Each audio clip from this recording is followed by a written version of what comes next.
right, hey guys, welcome to another day of Bible in a year. We are in Philemon or Philemon, depending on how you pronounce it. I've always said Philemon. I don't know what it really is. I should probably look that up. Quick read, only one. It doesn't even have a chapter. It's just Philemon. So let's pray and we'll read. Father, we love you. Thank you in the name of Jesus for your word. Thank you for your love. Speak to us today, as always, God. We want to know.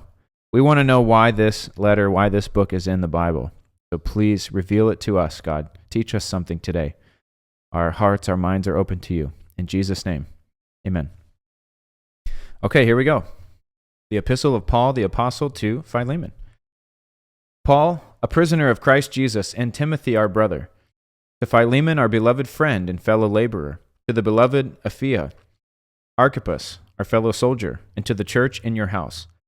Grace to you and peace from God our Father and the Lord Jesus Christ. I thank my God, making mention of you always in my prayers, hearing of your love and faith which you have toward the Lord Jesus and toward all the saints, that the sharing of your faith may become effective by the acknowledgement of every good thing which is in you in Christ Jesus. For we have great joy and consolation in your love, because the hearts of the saints have been refreshed by you, brother. Therefore, though I might be very bold in Christ to command you what is fitting, yet for love's sake I rather appeal to you, being such a one as Paul, the aged, and now also a prisoner of Jesus Christ.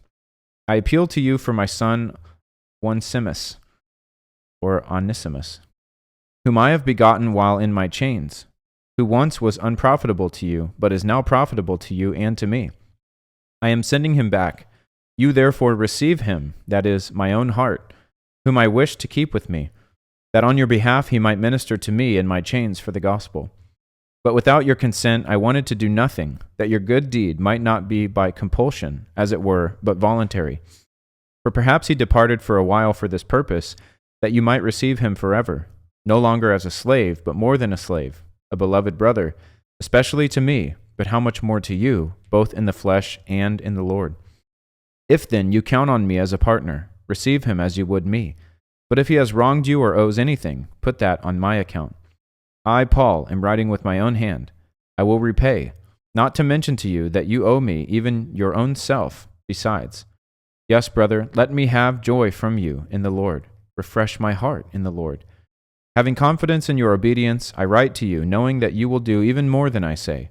But meanwhile, also prepare a guest room for me, for I trust that through your prayers I shall be granted to you. Epaphras, my fellow prisoner in Christ Jesus, greets you, as do Mark, Aristarchus, Demas, Luke, my fellow laborers. The grace of our Lord Jesus Christ be with your spirit. Amen. All right, quick read today. We pick up in Hebrews tomorrow. Hebrews is amazing, so we'll be in Hebrews for a couple of days. Guys, we're winding down. Thanks for joining. We'll see you bright and early tomorrow for another day of Bible in a year. God bless.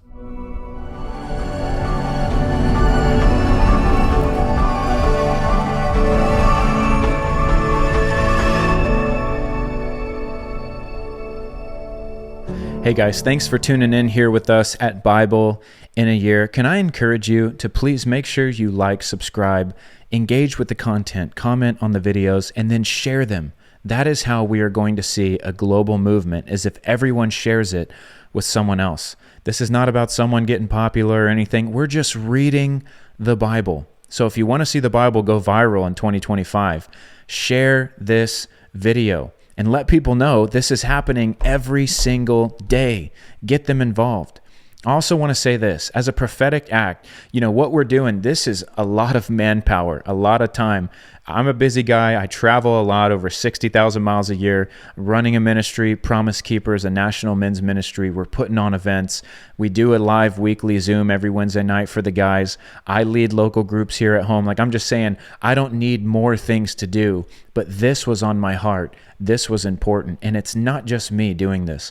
We have an entire team that is making sure emails go out, that is tracking all the data, that is clipping this up, that is editing and uploading and taking care of all the logistics that you don't see behind the scenes, doing the marketing, doing the PR.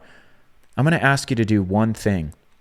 This is a free gift. And I'm going to ask you, every day that you attend, will you just set aside $1? And at the end of the year, however many days you attended, that many dollars, will you donate it to Promise Keepers as an end of the year gift? We're finishing this thing up on December 24th. Would you make a donation to Promise Keepers on Christmas Day with however many days you attended?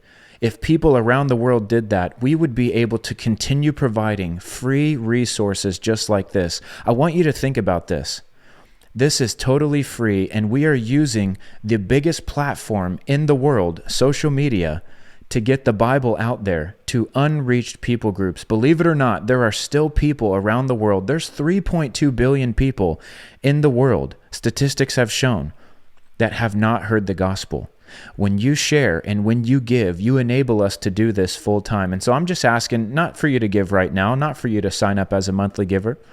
Every day you attend, just set $1 aside or make a note. And at the end of the year, make that amount donation to Promise Keepers. If you do that, we will be able to continue reaching the men of America and doing stuff like this, which is going global. So I want to thank you for joining, and we'll see you at the next episode of Bible in a Year.